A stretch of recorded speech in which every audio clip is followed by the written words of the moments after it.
جابر بن عبداللہ رضی اللہ تعالیٰ عنہ نے بیان کیا کہ رسول اللہ صلی اللہ علیہ وسلم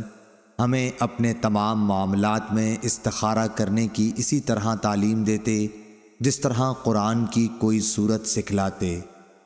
آپ صلی اللہ علیہ وسلم فرماتے ہیں کہ جب کوئی اہم معاملہ تمہارے سامنے ہو تو فرض کے علاوہ 2 رکعت نفل نماز پڑھنے کے بعد یہ دعا پڑھے۔ ترجمہ: اے میرے اللہ، میں تجھ سے تیرے علم کی بدولت خیر طلب کرتا ہوں اور تیری قدرت کی بدولت تجھ سے طاقت مانگتا ہوں، اور تیرے فضل عظیم کا طلبگار ہوں کہ قدرت تو ہی رکھتا ہے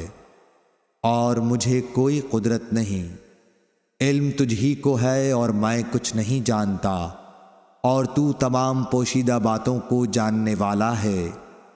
اے میرے اللہ، اگر تو جانتا ہے کہ یہ کام جس کے لیے استخارہ کیا جا رہا ہے میرے دین، دنیا اور میرے کام کے انجام کے اعتبار سے میرے لیے بہتر ہے، یا آپ صلی اللہ علیہ وسلم نے یہ فرمایا کہ میرے لیے وقتی طور پر اور انجام کے اعتبار سے یہ خیر ہے، تو اسے میرے لیے نصیب کر اور اس کا حصول میرے لیے آسان کر، اور پھر اس میں مجھے برکت عطا کر۔ اور اگر تو جانتا ہے کہ یہ کام میرے دین، دنیا اور میرے کام کے انجام کے اعتبار سے برا ہے، یا آپ صلی اللہ علیہ وسلم نے یہ کہا کہ میرے معاملے میں وقتی طور پر